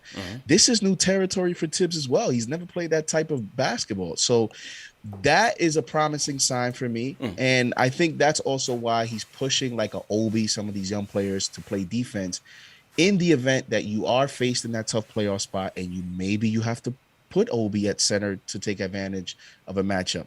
The coach has to feel confident that you're going to play defense. Because in the end, in order for him to make any adjustments, he needs to have confidence with the 5 players out on the court that he's still going to be able to run his defensive system. If Thibodeau can't run his defensive system, you can forget about it. Yeah, true story, man. Absolutely true. Salute to everybody in the chat. Once again, hit that thumbs up button for you boys. Sunday Night Pod, CPJD, Alex Ratarza, Chattercast in the building. We are climbing up to 1,000 strong. Salute to everybody watching on Facebook, Twitch, YouTube, wherever you guys are watching from. Always appreciate the support. JD, you mentioned shooting, so this is a good segue. Let's take a mailbag question, and this mailbag question is going to come from my guy Will from LI, who just called in, but he dropped a super chat for the mailbag question, so we're going to go back to him. He says, who do you think is the most reliable shooter? Like, who do you think should take the last shot? Well, we know CP's answer. Actually, Burks and Bag. Actually, So wait, can you repeat the question? Who do you think is the most reliable shooter? So who would you want taking the last shot? Because reliable shooter and last shot is different. Right. be. That is Two different different. things. Right. That is different. That is different because one is leaning on clutch, and that doesn't have to be the best, the most reliable shooter. But let's go with the most reliable shooter for right now. The most reliable shooter on the team. I'm going with Fournier. I'm going with Fournier. You know I'm a Burks guy, but he's streaky. I'm going with Fournier. Damn near 40% from three of his career. Shot 46% from three with Boston. You can count on him. 70th percentile in effective field goal percentage. If you get him a good shot, I think I'm going with Fournier. Fournier. Solid from the corners as well. Always been solid from the corners. Is this just shooting overall, or is it like 3-point shooting? Like, what are we talking here? I mean, when I think about that question, I think about 3-point shooting. Shooting. Right. Okay. That's just me. I mean, you can structure your response any way you'd like. Wow. I'm seeing some Kembas in the chat. It's Kemba easily. Mel Best of 9 says Kemba easily. Well, let's take a poll. Let's take a poll, shall we? While you guys deliberate. I mean, all right. So since you said poll, can we agree on who are the candidates for this poll? Yeah. All right. Well, yeah. So you got Fournier, the chat saying Kemba, right? Mm-hmm. Are you putting Burks in that conversation? Are you putting? You have to put Rose in that conversation. Yeah, you got to put Rose in that conversation. I only got four choices in the chat. I only got four choices. Those are the four. Those are the four. I think. But RJ shoot that three ball well. I don't know, man. I'm actually leaning towards RJ. We're gonna go 3. That's why I'm actually I'm kind of buying. I'm not kind of buying. I'm buying that 3-point shot, staying consistent. So RJ may. I'm gonna say this. If we're going by just the skill, like just the skill of shooting, I think Fournier is probably your answer. But if we're going by like reliable, if we're counting pressure situations, fourth quarter in a big spot, like we're putting everything, I might have to go Rose, man. Just because Rose came, and I'm, as a Knick, Rose came through in the playoffs. Rose was our best 3-point shooter on the road. He's very efficient. Very efficient, and you saw even in preseason he had some buzzer beater shots and stuff like that. I just think, last shot also, the question's also last shot. Right. Rose. See, Rose last shot is different. See, like you said in the beginning, the question, it's two different questions. If I'm going most reliable shooter, I'm going Fournier. If I'm taking the last shot, I'm going with Rose first. I'm with you. I'm going with the MVP, the one who's played in the biggest games at the NBA level.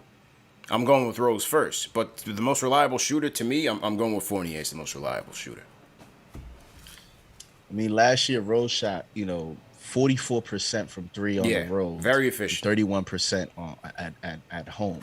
So like very, very efficient. And early on in preseason, he's showing no signs of some of that stuff going away. So Raphael Burgeson's chat says no. No Julius, no sir, no Julius right now.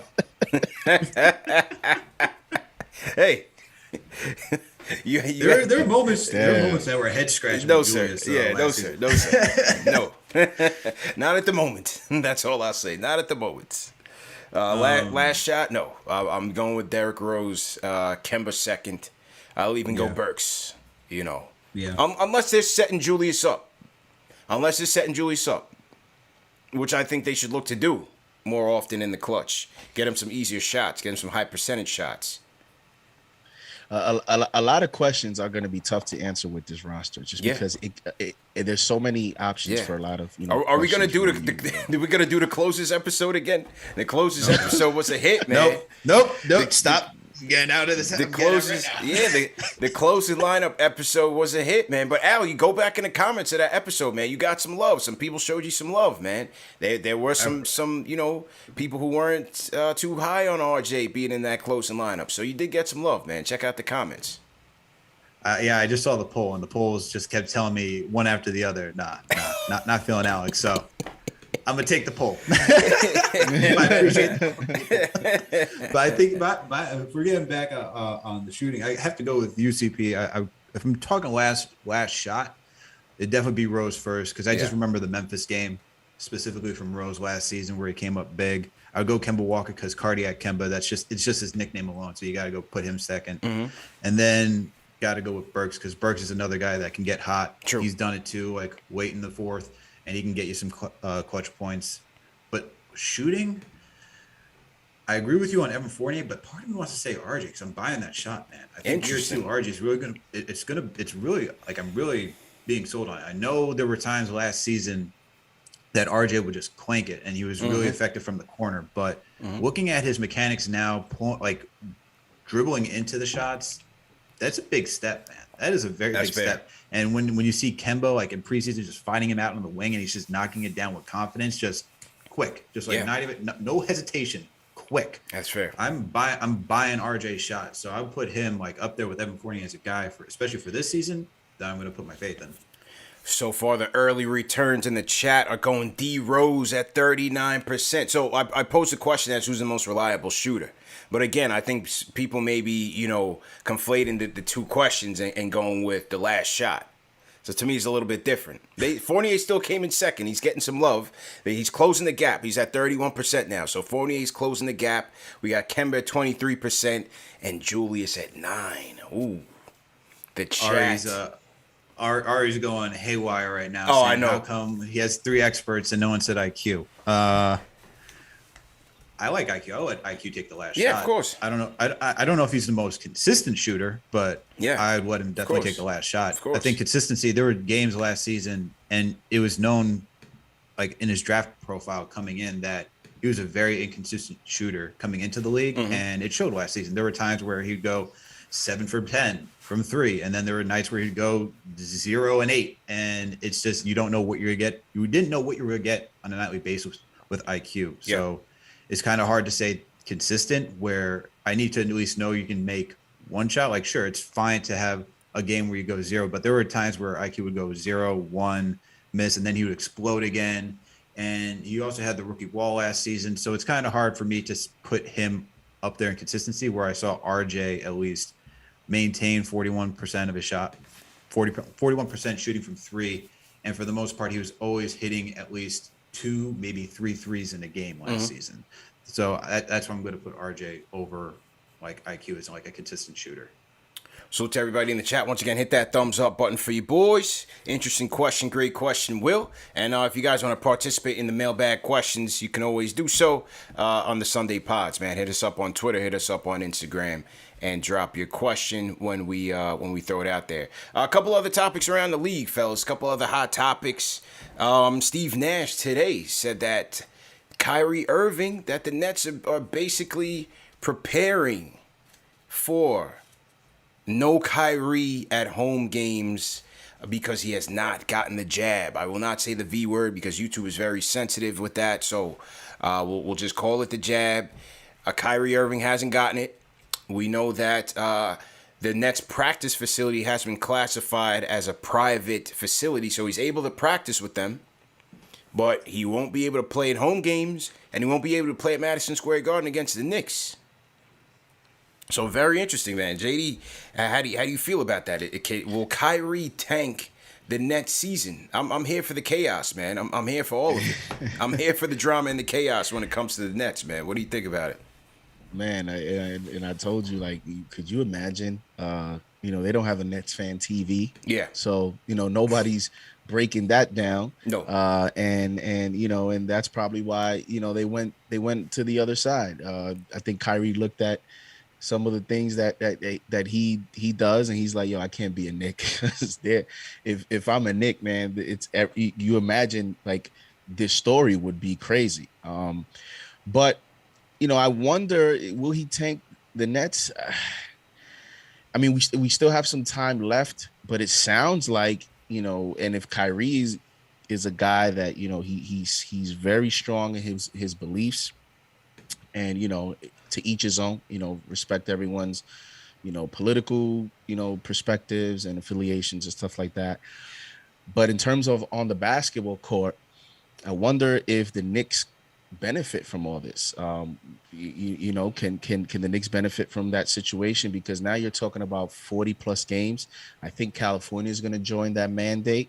So, when that means when they play, the Golden State Warriors, you're talking about the Lakers, you're talking about the Kings. That's 3 teams in the state of California. Those are games that he could potentially miss as well. What does that do for the organization? What does that do from the win-loss record? It's going to be very interesting. And for my prediction of 50 wins, hey, listen, I ain't mad at it. Yeah.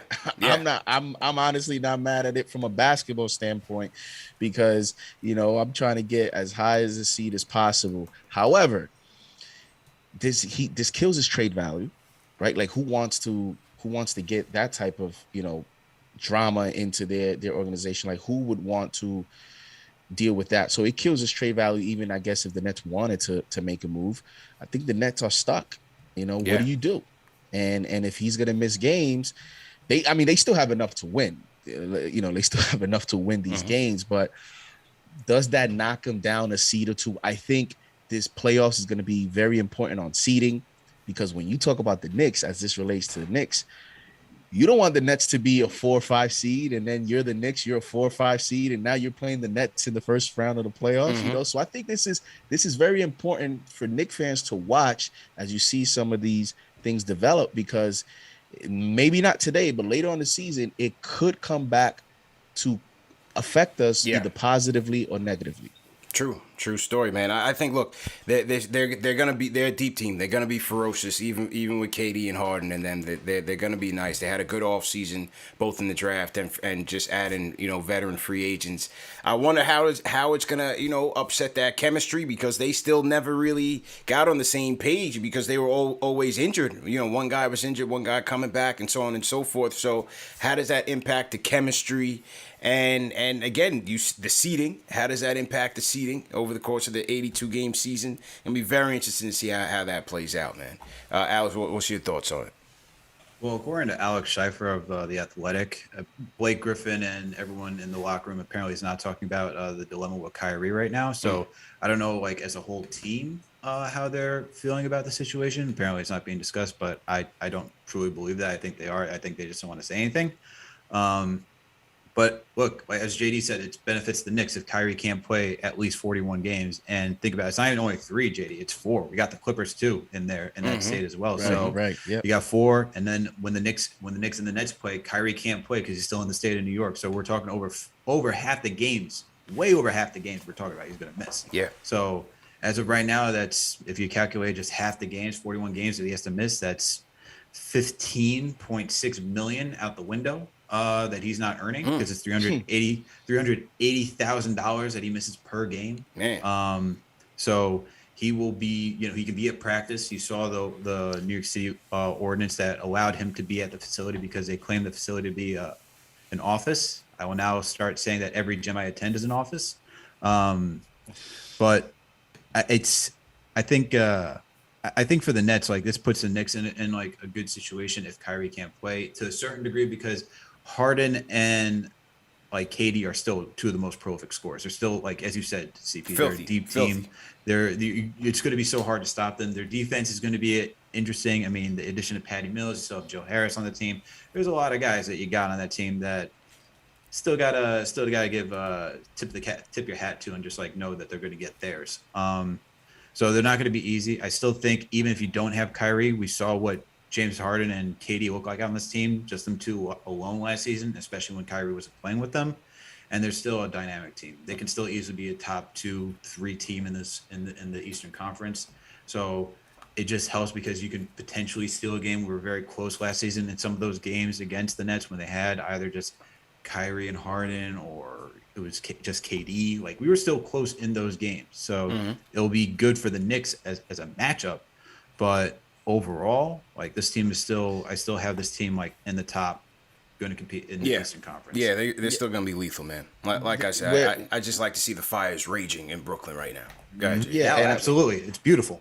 And I mean, where it's going to definitely affect him, though, is if he is, in fact, going to miss even half of those 41s, because CP, like, the season could start, he could still get, he can still get it and play, right? At any point. So, okay. So, we'll see if he gets up there, because the season could start and things could happen, and then he can make he can make a decision, and, then he's available. But what it will do, though, it puts pressure on the franchise and the coaching staff to now have to play Kevin Durant and James Harden almost every game, because, I mean, yes, you care about the playoffs, but you don't want things to get out of control either. Yeah. You still want to fight for home court advantage. You still want to get up there. And so, you see teams like the Lakers, who have barely played LeBron in this preseason. The Lakers are going to be a team that's going to, load manage. The Clippers are known for that. The Sixers. So a lot of organizations, they're going to treat the season. Yes, they're playing for seeding, but they also are going to rest players. If Kyrie's out, Kevin Durant and Harden need to play, and they need to play a lot of games. So that, I don't know that organization wants to be able to be cornered into a strategy that maybe they didn't have going into the season, which then could affect the locker room. It could affect some of the chemistry. So, and this is real life now. You're involved in real life and perspectives and what you believe in, and I know players, they say, all the right things, but you don't know how some of the net players feel. They may be against it. They may be for it. Yeah. So it's a very touchy, topic, and it's going to be interesting to see how it develops throughout the season. For sure. Yeah. And in terms of trade, I don't see him getting traded, man. I don't think KD tosses him over the ship, but I think, the two of them went there to start something together. I don't see KD, stabbing him in the back to try to improve the team. If they did go for that Simmons trade, I think they'd be ferocious if they did that. I think they would be ridiculous if they went after Simmons, but I don't even see that happening. So for now, it just seems like, from what Steve Nash is saying, it seems like they're just going to ride the wave and see how it all plays out, man. Yeah, and I'm, as JD pointed out, we're talking about real life. We're talking about humans, right? Like, there's actual emotion behind this. I can only imagine it's going to get annoying at some point when you have reporters asking what's happening with Kyrie every single day. Yeah. During practice, after practice. Teammates are going to be asked the question, what's happening with Kyrie? And it's going to wear on them at some point. Us being Knicks fans, we know what how the New York media asks questions, how they can be ferocious and just posing questions and just continuously berating you with the same question over and over until they get an answer because they want the truth. So I can't imagine that's going to go over too well with the Brooklyn Nets. Now, they do have small coverage, so it may not be that big, but I also don't think that this is a team where they take criticism like as individuals very lightly. I think their personalities, like they don't like to be offended. So I can only see how this is going to play. I can only imagine how this will play out. I don't see it ending really well unless something changes or they figure it out some way, some other. Yeah. And they have to win this year. I mean, when I looked at this It'll be the biggest embarrassment in sports, like I always tell Kellen. When I looked at this experiment, I thought they had to win last year. And I'm like, okay, you didn't win. You could look at it, okay, as another Miami situation. Miami didn't win the first year. They came back the second year. Well, if you're going to look at it that way, this is the year you have to win because, these players are not, getting younger. They're getting much older. Durant next year will be 34. James Harden is going to be 33. And it's just the NBA. Like when I saw that Miami Heat team, we all thought, why watch basketball? They're going to win every year. Same thing with the Golden State Warriors, right? Like why watch basketball? They're going to win every year. And then when you look back at it, these teams, these super teams have a 4 or 5 year tenure. And at most they win like 2 championships. Right, because things happen. Teams players move. Injury happens. So that organization, they have a lot of pressure to win this year because if they don't, you don't know what's going to happen after this year. Yeah, true. And Jay, you also said, like, once again, human emotions. Like, what was it with the Miami Heat? Like their last season together, they didn't have fun. LeBron left. D Wade. Yeah. Didn't he go to Chicago afterwards, or was there one more year before he went to Chicago? I forget. But all of them went their separate ways. It just wasn't fun for them. Yeah, that's why. Same with the Warriors. Same with the Warriors. Yeah, Durant was winning. He said it wasn't fun. Yeah, so it's a lot of pressure, man. A lot of egos, a lot of infighting. But the Knicks are flying high right now, so that's the most important thing. On the other topic, the thing that broke today, man, was not today, but this week was you had 19 players, including 18 former NBA players, involved in bilking the NBA's health and welfare benefit out of around $4 million. The players included Terrence Williams, the ringleader, used to play for the Raptors. Allen Anderson, used to play for the Nets. You had Shannon Brown, former Knicks Shannon Brown, got jammed up. Will Bynum, Ronald Glenn Big Baby Davis. We're going to get to him. Chris Douglas Roberts, a.k.a. CDR. You had Melvin Ely, Jamario Moon, Darius Miles. That's unfortunate, man. Didn't want to see D. Miles of the Knucklehead podcast in there. Wasn't Melvin Ely a former Knick?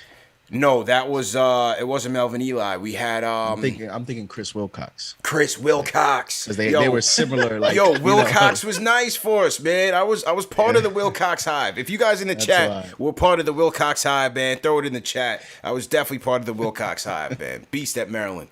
Ruben Patterson, the Kobe stopper, got jammed up in this thing, man. Remember that? Sebastian Telfair. Unfortunate. CJ Watson got jammed up in this thing. And Tony Roten, remember Tony Roten? JD, you look like you were a Tony Roten Hive member. remember when they kept working him out on like the 10-day contracts? Yeah. Oh man. Yeah, we looked at all those highlights on Twitter where we saw, he has talent. He could be the future. We were hoping. But anyway, with this fraud thing, so basically what they're alleging is that, and this is the Fed. So when the Feds are on top of this thing, it's pretty much cut and dry because they got like a 98% conviction rate when it gets to the Fed. So allegedly, these guys now went to Terrence Williams, who was orchestrating the whole thing, to file false claims. They had a couple doctors' offices out in LA involved in this thing, but send it to the NBA, bill the NBA for services that were not provided, and get money back, and in turn kicking money back to Terrence Williams. But now these fools get bagged because half of the invoices didn't have company letterhead on them. Some of them had misspellings. They gave one example where they sent in 4 invoices for players who had a root canal on the same tooth on the same day. so and half these guys weren't even around. They said one guy sent in an invoice for crowns on like 4 teeth, and they looked it up. They're like, bro, we looked up the box score. You were in Taiwan playing basketball. So, Greg Smith. Oh my God, man. You can't make it up. These stupid criminals, man. Stupid criminals, man. Al, go ahead, Al. You can't make it up, bro. Can't make it up, man. Can't make it up. Yeah, there's a potential up to 22 years what they could be facing. 20 years for conspiracy. It's federal conspiracy, so all you need is just 2 or more people just to be on a crime to do something. And they were also charged for what was it? Healthcare fraud, as well as wire fraud. Wire fraud. That was the other one as well.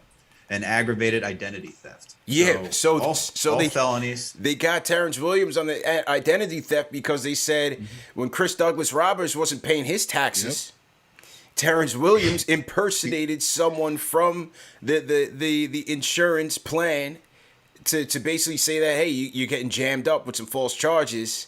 So Terrence Williams is trying to shake down Chris Douglas Roberts. Oh man, it's a mess. So they got Terrence Williams on identity fraud. And ultimately, I think they said he came out with about $200,000 from the whole scheme. But unbelievable, man. Absolutely unbelievable, man. I think it was about 200 some odd grand for each that they worth, because it's close to like 4 million in total that the false claims is totaling to. And they had unwarranted payments of $2.5 million. Yeah. This is insanity, man. Yeah. I don't know why you need to do this. Like, just use the NBA's like health and welfare benefit plan just to get more money. It's crazy. Especially if you're all getting another $280,000. It seems so not worth my time. Yeah, like what are you're all making millions of dollars. Federal schemes. For $280,000. Scheming, like, come bro. on now. Like, like JD, like I can't count people's pockets. I don't know what everybody's situation was. Is it just greed, or are these guys down bad where they need the income? But something's just not adding up, man. These guys were just not the sharpest tools in the drawer, for real, man. Yeah, and I mean, I guess if you wanted to if you wanted to talk in the millionaire scale, like we joined that bracket, that list, you don't see like max players there. Like you don't see, these players that get these max $100 million. You're talking about minimum level players. A few got decent contracts throughout their career. So to me, what that could, and I always talk about, the NBA hoping that not only the NBA, but these guys have to get, good advisors. You have to make sure you have a solid entourage, and financial literacy is a big deal in this world. Big time. I always say that it's not taught enough in school. Not at all. Especially, in our communities, I think is very, very, critical because, these players, you go into the NBA or in life, whether it's a career, you get a big job, you get a big promotion, you're an artist, whatever the case may be. And you start to see just $1 million. I mean, to me, that's I look at it when I hear $1 million. I'm like, why don't you give me the $1 million? I'm sure I would have been good.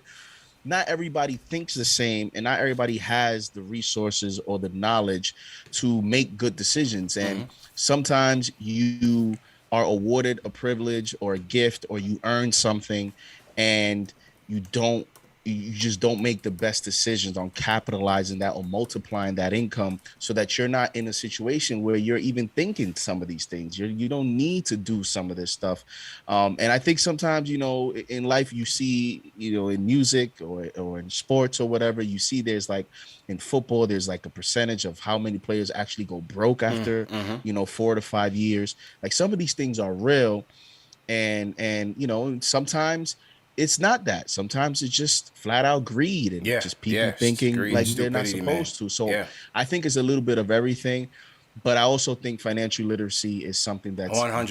big, and some of these players and athletes need to make sure that they get the information they need, and that they understand, like you get a lot of money, you can still be cost effective and you can still have a good life. You don't even need to do all that stuff.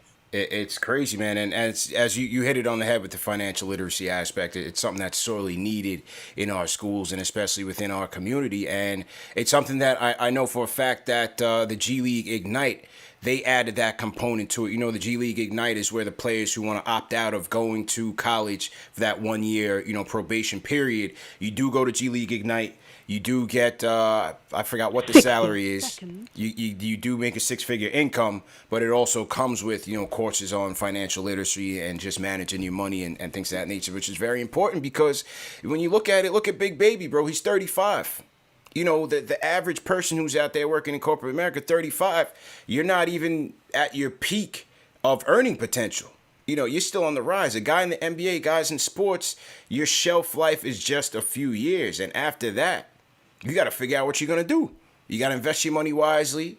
You got to put it away and make sure that you incur some residual income, or go to the big three, like half of them people that got indicted went to. But, the thing is that when you play in each city, you got to pay your entertainment tax in each city. So you got to make sure you're on top of your taxes. 10. You got to keep the entourage away, keep all the people away that's in your pockets. And then obviously you got to maintain, the ability to not fall into all the material things. You get jammed up very fast. And so it's unfortunate that these guys got jammed up in the scheme, but you just got to be better at, number one, managing your money and staying away from those things, because for the amount of money that they made, it doesn't even seem like it was worth it, man. Doesn't even seem like it was worth it. But, the internet does not forget, fellas. And JD, when the scheme was first announced, the internet read Big Baby his rights. So, just a background story. Back in 2018, Big Baby had gotten jammed up on a weed charge. They found like 129 grams on him and like $98,000 in cash. So, when that indictment and that case was first brought up, he drops a video and puts it out on the internet to defend himself and explain his case. But like I said, the internet does not forget. So let me play this Big Baby clip from back in 2018.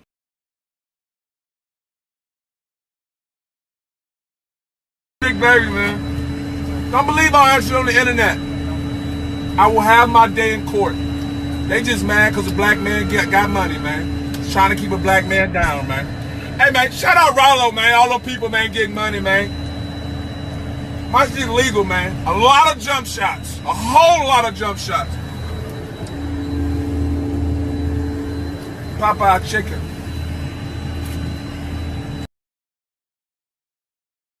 Can't make it up, man. Cannot make it up. You cannot make it up. He's on the private jet eating the Popeyes, which was funny as hell. He's on the private jet. Then he's got all the cash. He's flashing the cash. I mean, JD, if you're gonna scam, that's a problem too, man. When you're out here scamming, people don't know how to lay low. You got people out here scamming on all types of things, and then they going out and being flashy with it, man. The feds probably looked at this video and said, bro, you were a role player your entire career.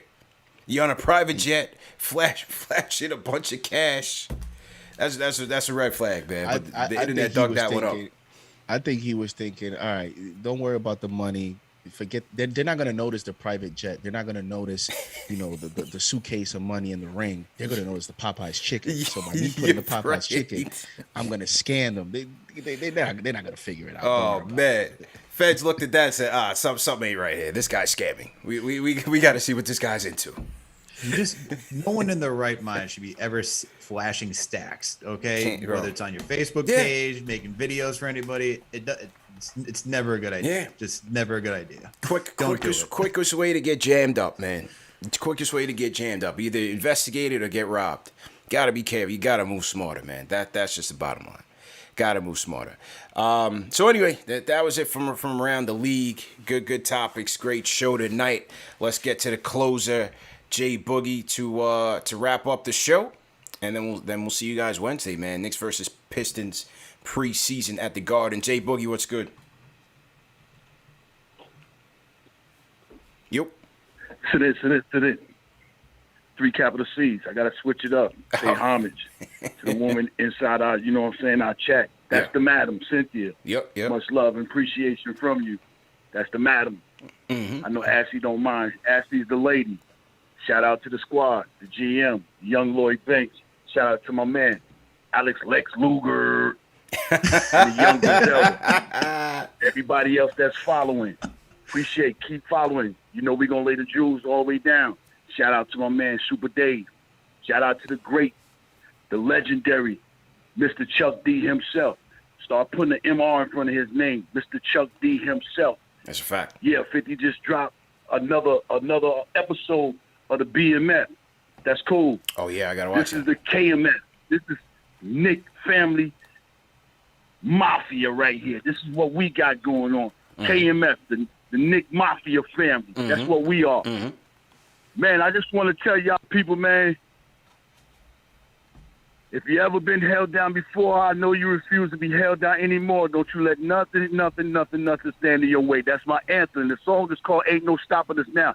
That's what's happening right now. You know what I'm saying? You got to feel good and feel the vibe of what's going on this season. You got to catch the ride. You got to catch the motivation from it coming from last season onto this season right here. I'm all the way out the window. Y'all can go ahead and predict all numbers, how many games we going to win. I told you, I want 3rd seed.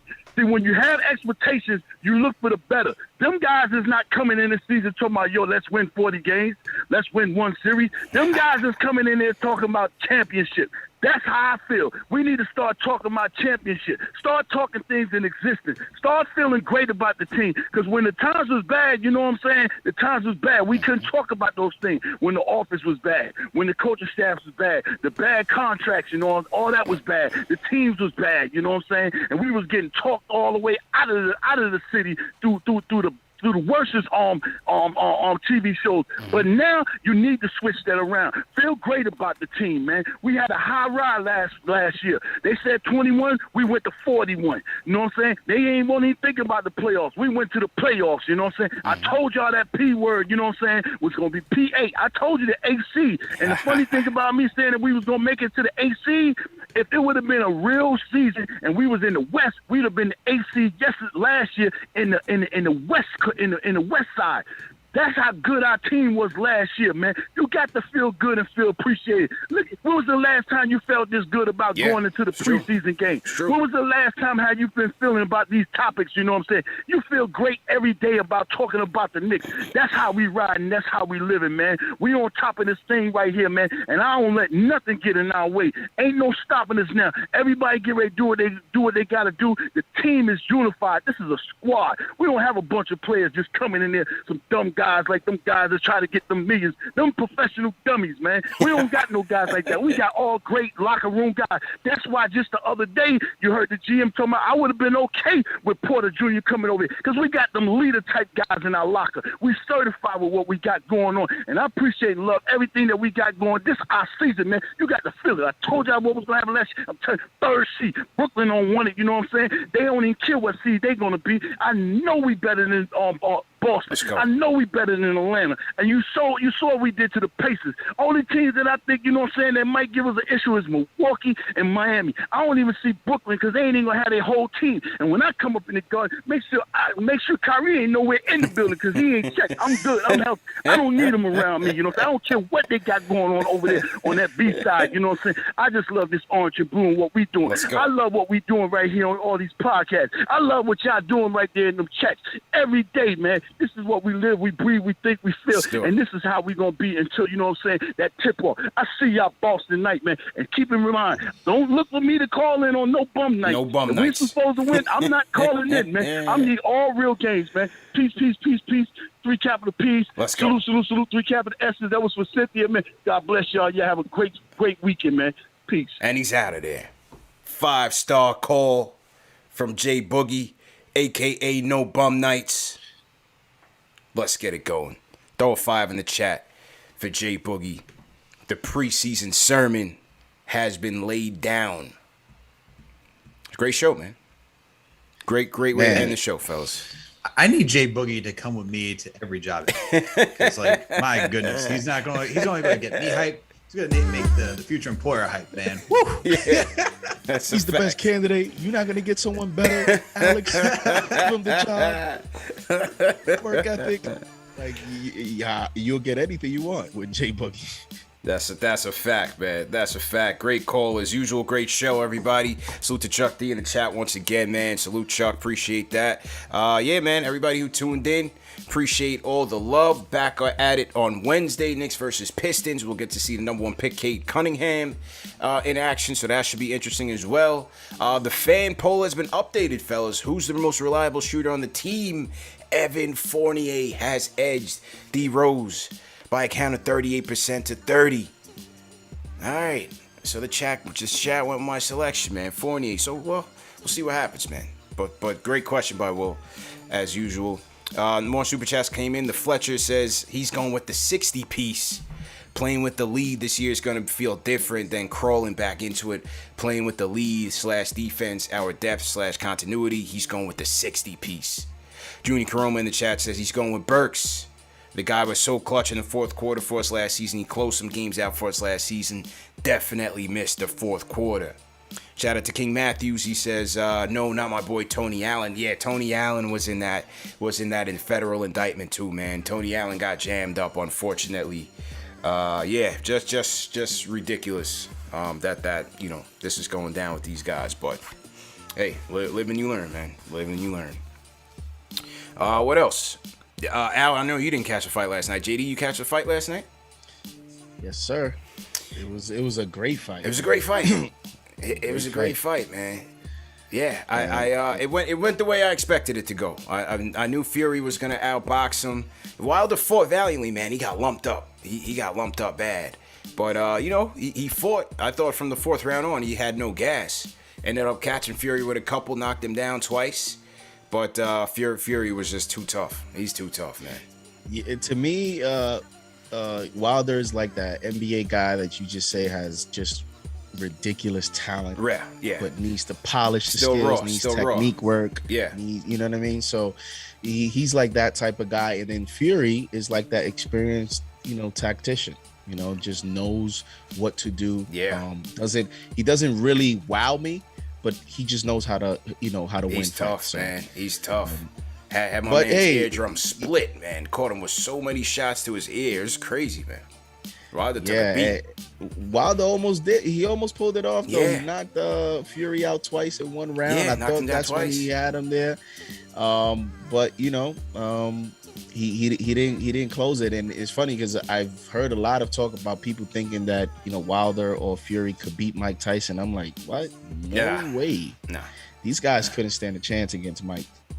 It was a good fight, man. It was a good fight. Respect to Wilder. He hung in there tough, man. But damn, he got lumped up. But overall, good effort. Good effort. Now onto those Giants, man. My dudes. I never seen a team so snake bitten. I've never seen a game like this where you basically lost your entire offense. The Saquon injury just, I sunk in my chair. I couldn't believe it. Gotta figure he's out for the season again. It's either a broken ankle or a bad sprain, but the whole thing looked like he had a baseball attached to his ankle. It was so bad, the tweak. The Jones play, I didn't like that call, JD. I didn't like the bootleg, man. I can't put Jones out there in harm's way. I can't do it. We got to be able to punch that in or throw it at the very least, man. I can't sacrifice Jones having already lost Saquon. And bro, you see what he got up wobbly? That's the worst concussion I've seen, man. Yeah. With Saquon, you actually might be surprised. There is a report that he has a low grade ankle sprain. Yeah, really? Considering a low grade. Okay. And the early prognosis is that he is most likely out next week. Yeah. And he's considered a fast healer. He's going to be considered week to week, but there is a decent shot that he can even be back in 2 weeks. What? Wow. Interesting, man. Because he yeah, got carted off. That's crazy. That is per Ian Rappaport of NFL Network. Interesting. And Jordan Renan of ESPN, both reporting. Interesting, man. That. So, but the thing, it's just tough because this is another one of those hurdles that Barkley has had to face as a Giant. Yeah. And you start to wonder, will he get a second contract with the New York Giants just because? And I think it's bad luck. Like it's bad luck, man. Sometimes you have injuries with players and you term them injury prone, but when you actually analyze it, it's like, yeah, he's injury prone, but it's because it's bad luck. Yeah. Yeah. And with Daniel Jones, I also don't agree with it, but I'm just surprised at the Giants coaching staff's lack of just knowing. Like, Daniel Jones has run a lot, but I've noticed, like, when you look at Tom Brady, you look at Aaron Rodgers, when they run and they scramble, they slide. They always slide. And if you look at Daniel Jones, he's had some fumbles because of that. He doesn't slide a lot. He goes head first into the ground. He's going reckless, bro. I've He's going reckless. Pointed that out many a times, and I'm just surprised that the coaching staff has not taught him to slide. Because if he slides in that situation, you're giving yourself up. Yeah. And you're leaving it in the hands of the refs. Now the players know they can't, go on top of you because they're going to call a flag. So that's why I don't agree with the call. He doesn't slide. Why would you just run another play? It was reckless, man. It's but I thought I thought that he got caught in the in between because he was like right there, bro. It was only like on the 2-yard line. You know what I'm saying? He was trying to get in there, man, but got his head cracked. And then Galladay, I expected him to get hurt at some point in this season. Not wishing that on anybody, but he's too injury prone. Lost him. But my main takeaway is that Kadarius Toney is going to be a star. And I'm saying it early. This kid is going to be a problem. A problem. Kadarius Toney is a beast, bro. Absolute beast. And that goes to show you, too, that sometimes coaching staffs, they come up with these game plans of, we're going to ease him in. He's learning the playbook. I mean, Alex knows what I'm talking about because a lot of Jets fans feel the same way with Denzel Mims. It's like, when you have a talented player and the coaching staff says, oh, we're going to ease him in. But look at the way he's playing. You mean to tell me that Kadarius Toney just, learned the playbook this week? I mean, you could have probably played them this way from the beginning But I understand the way coaching staffs do it. They want to ease players in and stuff. But these players are talented, man. Yeah, It's football. that kid is and a when problem. you see him play like that, he did it with, and half of his production came with the backup quarterback. Right. So I don't want to Right. hear these excuses about, oh, he's still learning. No, when you have a talent like that, run a package, Beast. a package design. Tell him, listen, we're gonna run these 5-6 plays for you. Learn this for this week and just play those plays. If somebody can't stop you, they can't stop you. But I'm encouraged, man. The Giants have something there with Tony. Got something, bro. Alex, my condolences to you. I mean, we're on the same boat. So. Wasn't a good breakfast for Al. Al did not have a good breakfast today, man. Look, man, I woke up, had some coffee, and then I was like, wow, why did I wake up? No. Because I know, Alex, it must be frustrating for you. We as Giants fans, CP knows, when you guys are hearing about Zach Wilson and some people already call him a bust, and CP and I had to deal with that with Eli. His first year as a rookie, going through all that stuff, and it's just the impatience of the New York market, man. Oh, yeah. For sure. And the thing with the Jets too, it's like when you watch Zach Wilson, like when he played the Titans, that's the quarterback that was promoted, and you see that you're gonna get that from rookie quarterbacks when they come in, they show the flashes of like, oh, this is what you can do. I'm sure you guys saw that with Eli Manning his rookie season. You're like, oh, I see why they drafted this guy, but he's a rookie. He's not gonna come in here just be all whimsical like Russell Wilson or anyone else. So that's like the far and few between. Most of the rookies come in here, struggle, it takes them some time. And you need to have the proper environment. And for the Jets, look, we have rookie coaching staff. We're the youngest team in the NFL. So I'm not shocked that we're 1-4. Like the defense has just showed up. The offense is just what's killing us, man. Whether it's like week 1, it's like, all right, week 1, that's fine. Week 2, you get the 4 interceptions by Zach Wilson. You're just scratching your head and you're just like, what's going on here? Week 3 against the Broncos, no one could catch anything, but he was throwing them like precision. Titans, everything came together. This week, he's throwing things behind people. Yeah, offense was just not there. It was a rough morning, but it's the growth. But for Denzel Mims, I agree with you 100%, JD. The only thing for us is that our coaching staff is saying he just needs to learn the playbook. And for me, when you have a talent like that, when you have the guy who has the best catch radius, one of the top sure hands on the team, you just figure out a way to get him out there. You're like you said, here's 5 plays. Yeah, learn this. When you are on the roster, go out there and go do that. Do the thing that you do best. And like he's made every catch that's been thrown to him for the limited times he's been on the field. And it's like, can we please get this guy more minutes? And the beat reporters are just saying, well, he's not going to help you win the game. It's like, I know he's not going to help you win the game. Week 1, when we had no wide receivers, you're putting in Jeff Smith. Like Jeff Smith, who barely made the roster. This guy's beating out our 2nd round pick of last season because special teams. Okay. Hang in there, man. Bottom line is Knicks basketball is back on Wednesday. Great show, fellas. Alex, go ahead and sign out, bro. CP, JD, as always fun talking Knicks with you guys. Fun podcast. Salute to Knicks Nation. Salute to the mods. Salute to all the callers. Salute to everyone that checks out everything Knicks Fan TV. Guys, you know where you can find my site. You can find it over at KnicksFanTV.com. You can check out all the other writers too. The season is back up, so we got Remy doing the game recap for the next morning. He does an awesome job breaking down the games. Make sure to go check it out. And then if you want to listen to me more, you can go check over Knicks, Jets, etc. podcast. We're part of the Fan Sign and Minute Media Network. We also got the YouTube channel. You can find that as well. And we have another podcast too.